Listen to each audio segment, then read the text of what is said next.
Et bonjour à tous, ravi de vous retrouver pour l'émission du jeudi 17 octobre 2024. On se retrouve avec un Bitcoin largement positif à 67 350 $, un Ether à 2627 après avoir poussé du côté de Papa BTC plus de 68 000. Donc on voit pour l'instant que de nouveau, mis à part quelques alts spécifiques, mis à part les mêmes coins, on a des alts qui se contentent tout simplement de suivre au pas.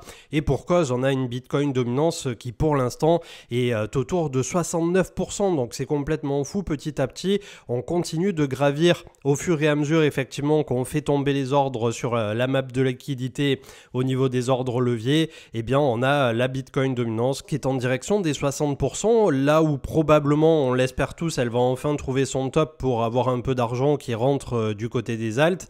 Mais tant que Bitcoin n'aura pas fait son grand run, eh bien, effectivement, on peut continuer comme ça d'avoir toujours cette BTCD qui est extrêmement écrasante pour les altcoins. La map de liquidité où on vient tout juste se frotter aux premiers ordres des 68 000, il faudra faire tomber le bloc pour aller en direction des 75 et a fortiori des 76 à 78 où culmine cet énorme bloc avec sa terminaison dans un premier temps autour de 80-81.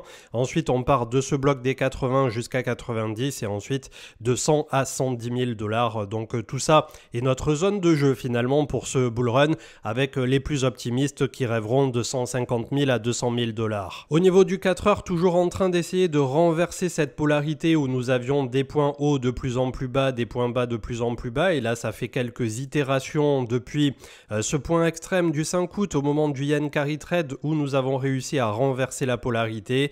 La dernière validation serait de payer tout simplement et d'enfoncer une bonne fois pour toutes les fameux 70 000 $. Pour l'instant, on voit qu'on se fait repousser par la micro-intermédiaire des 68.5 et on pourrait venir s'appuyer donc quelque part entre 66 et la zone de sortie qui a quand même déjà été retestée autour de 65. Donc une fin de semaine où on devra encore avoir de la volatilité mais une fin de semaine qui est quand même très positive et on est sur cette seconde partie donc du mois d'octobre désormais qui pourrait effectivement clôturer dans le vert tel que ça l'a souvent fait.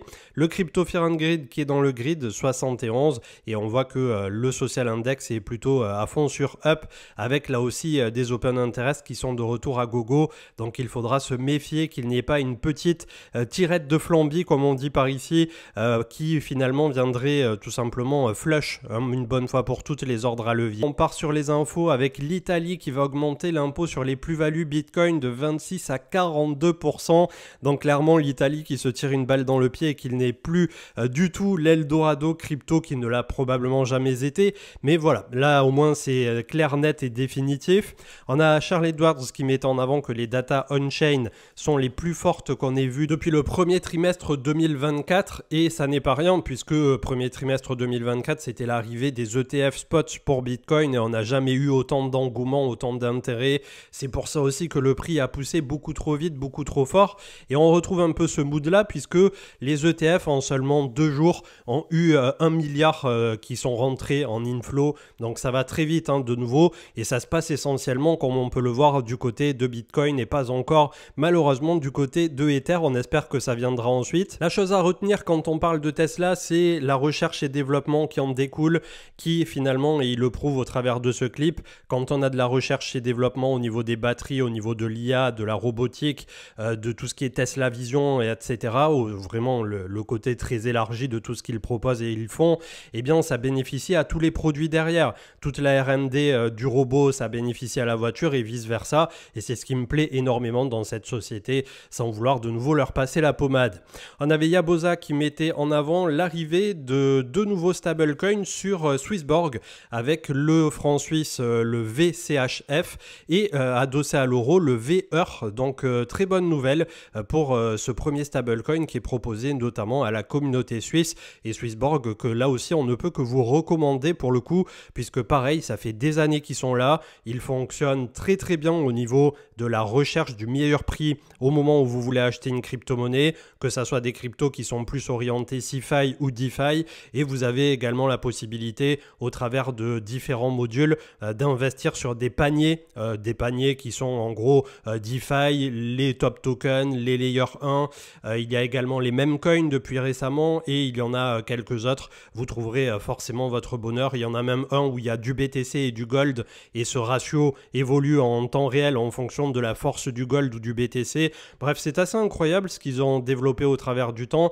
et clairement, je prendrai le temps d'en reparler. Peut-être même pour une fois, on fera une overview de 10-15 minutes que sur Swissborg parce que clairement, au travers du temps, ça fait partie des top tiers sociétés au niveau de la zone européenne qui n'ont eu de cesse de se renouveler, qui vous proposent régulièrement d'investir dans des nouveaux projets qui arrivent. On avait eu Aetir qui a été une très belle réussite. Je crois que récemment, il y en avait eu un ou deux autres. Donc voilà, franchement, je leur tire mon chapeau à la fois en tant qu'utilisateur et à la fois en tant que personne impliquée dans cet écosystème qui voit qu'il y a des gens qui essaient de faire les choses et qui les font bien au travers du temps justement. Le BTC qui pourrait trouver donc une zone de forte résistance selon Rect Capital puisque on vient de toucher la trend qu'on a touché quasi 8 ou 10 fois si on compte toutes les bougies ici, les mèches du moins, donc autour de 68 000. On va voir ce que ça va donner, mais c'est une zone dure après une très très belle semaine, donc attention. On a Apple qui vient chercher un nouvel ATH et qui désormais pèse 3580 milliards. Donc est-ce que plus tard ça sera Apple, Google, Tesla, OneNote qui va être la première société cotée en bourse aux États-Unis à franchir les 5000 puis les 10 000 milliards? C'est complètement dingue. Une vidéo sur YouTube donc qui fait un peu la rétrospective de comment pourrait tourner l'IA. Alors c'est un parti pris un peu pessimiste et un peu au niveau des dangers que ça peut représenter, mais j'ai trouvé ça super intéressant. Donc ça s'appelle L'horreur existentielle de l'usine à trombone et la narration est excellente et je pense que quand on a vu des films comme Matrix ou ce genre de choses, on ne peut qu'être sensible à la cause justement. On avait Tommy Douziak qui nous disait que nous vivons une année exceptionnelle sur le SP500 puisque plus 23% quasiment et c'est tout simplement le meilleur démarrage du 21e siècle. Donc globalement, voilà, faut pas s'attendre à avoir la même perf toutes les années, mais c'est clair que c'est une année là, 2024, qui aura défrayé la chronique. On a les Émirats Arabes Unis qui, après avoir complètement annihilé récemment l'imposition qui pouvait être mise en place, et notamment sur la taxe, je crois que c'est un genre de TVA local sur les cryptos, voilà, il y a strictement plus rien, c'est vraiment du 0% pour 0% maintenant. Eh bien, ils ont leur propre stablecoin avec l'approbation de leur central bank pour avoir un stablecoin AED en dirham local. Donc à voir ce que ça peut donner puisque clairement les Émirats Arabes Unis qui sont un peu un hub pour tous les entrepreneurs, les jeunes et aberrants frérots qui sont tous délocalisés là-bas et qui parfois font des trucs sympas et pour beaucoup font du sale quand même, et du sale pas forcément au bon sens du terme malheureusement. Bref, je vais pas m'épancher là-dessus, mais on a Whale Panda qui nous faisait le petit tableau donc de tous les inflows et on peut constater que effectivement rien que sur le 14 octobre on était à un demi-milliard d'inflows total sur le BTC, et pendant que Larry Fink, le CEO de BlackRock, fait la tournée des popotes pour vendre les mérites donc à la fois de BTC, et il n'y avait pas que lui puisqu'on a Donald Trump également qui donne de la voix en ce moment, et c'est probablement pour ça que ça préspécule énormément sur l'accession au trône de Donald par rapport aux cryptos, et peut-être que derrière on se prendra un taquet après l'élection, à voir. En tout cas, Larry Fink qui disait que Ethereum pourrait croître de manière spectaculaire aussi au niveau des ETF. Je pense qu'ils se cherchent toujours au niveau des institutionnels sur comment vendre Ethereum tout simplement, puisqu'ils ont un produit, ils veulent faire du volume, ils veulent faire du chiffre, mais pour l'instant, malheureusement, tous les yeux et les regards sont tournés face à BTC. On a Yoris Dalio avec Nvidia qui fait un nouvel ATH, donc ça se passe de commentaires, ça continue sur cette excellente société, mais qui est très très haute perchée. Et enfin, on arrive aux 2-3 dernières petites infos avec le pic de demande de CryptoQuant qui, d'un point de vue on-chain, est vraiment parfait, puisqu'on revient dans ce qu'on a eu sur le début d'année 2024, mais on voit qu'on n'est pas encore sur un pic d'anthologie non plus, ça se passera probablement au-delà de 70 000 $. Il y a eu un Twitter Space avec le fils de Donald Trump qui s'appelle Donald Trump Jr. qui parlait justement de l'arrivée de ce projet qui a une levée de fonds qui pour l'instant est en demi-teinte puisqu'il voulait lever 300 millions à 1,5 milliard de capitalisation. Ils en sont à moins de 10 millions. Le site a un peu foiré, etc. Bref, les lancements habituels. Toujours Toujours est-il, voilà, c'est pas la panacée non plus. Et il y avait Stani, donc le CEO, je sais pas si on peut qualifier de CEO de AAV maintenant Avara, puisque c'est une DAO par rapport à AAV, mais on va dire, allez, le fondateur qui parlait également au cours de cet entretien. C'était super intéressant, 23 000 auditeurs en live, et on avait donc un D. Trump Junior qui disait que Bitcoin pourrait être plus tard une réserve de valeur à part entière, multi-marché, blablabla, que la crypto c'était l'avenir. Alors on verra, hein, bien entendu, promesse électorale ou pas, mais en tout cas ça en fait un président pour Trump s'il repasse, qui serait peut-être un peu plus pro-crypto que Kamala Harris. Là aussi, pas de politique sur la chaîne, je vous le rappelle. Si Kamala Harris passe, on sera très content du choix qu'auront formulé les États-Unis et on composera avec, et je suppose que ça sera pas si dramatique. Avec Goku et Monochrome qui va lancer son ETF Ethereum sur le CBOE Australia, donc pour offrir un cadre réglementaire parfait pour ce lancement et donc un produit de plus par rapport à Ethereum. Et on clôturera, une fois n'est pas coutume, sur du PEA avec Air Liquide qui lui aussi continue de faire des points hauts de plus en plus haut, et sur 5 ans c'est presque 15% de hausse par an lissé. C'est complètement fou. Si vous détenez au nominatif, il vous verse une action gratuite pour 10 actions tous les 2 ans. Il y a 10% de majoration des dividendes. Enfin bref, c'est l'action de bon père de famille depuis 30 ans sur le PEA. Est-ce que ça continuera de faire ce que ça a toujours fait? Je ne pense pas. On ne peut pas avoir une croissance éternelle, mais en tout cas, ça fait partie de l'action de référence, entre guillemets, que bon nombre de pères de famille, justement, ont dans leur PEA. Donc c'est là où ça devient vachement intéressant de s'intéresser à la bourse, aux actions et à tout ce qu'il y a autour, au gold, voilà, même peut-être au forex.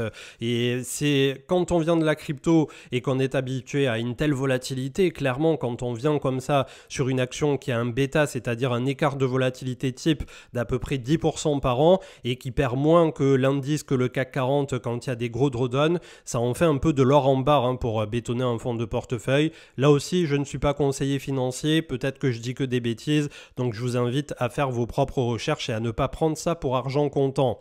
Le crypto total, 2267 milliards, on voit qu'on est sur le haut de cette petite trend ici du canal descendant, de ce bull flag qui finalement a duré tellement longtemps que je ne sais même pas si on peut encore le qualifier de bull flag. En tout cas, on a repris les 2200 milliards, c'est une bonne nouvelle puisqu'on laisse la moyenne mobile 20 derrière nous. Il faut mettre le petit coup de rein supplémentaire pour aller en direction des 2450 à 2500 milliards. Le crypto total 2 des altes, 935 milliards, bataille avec la moyenne mobile 50 et 20. On voit que voilà, c'est un peu vous ne passerez pas pour l'instant. Le MACD qui va croiser, d'ailleurs c'est exactement pareil pour le crypto total, juste au-dessus de la zone neutre en plus. Et le crypto total 3 qui exclut Ether ce coup-ci, lui est au-dessus de la moyenne mobile 20 et 50. Et on pourrait rapidement avoir des altes qui récupèrent un peu pour aller à 670 milliards. On a un point haut du printemps qui était autour de 790 milliards et un ATH qui se trouve aujourd'hui à 1125 milliards. Donc tout ça va être lié intrinsèquement, vous vous en doutez bien,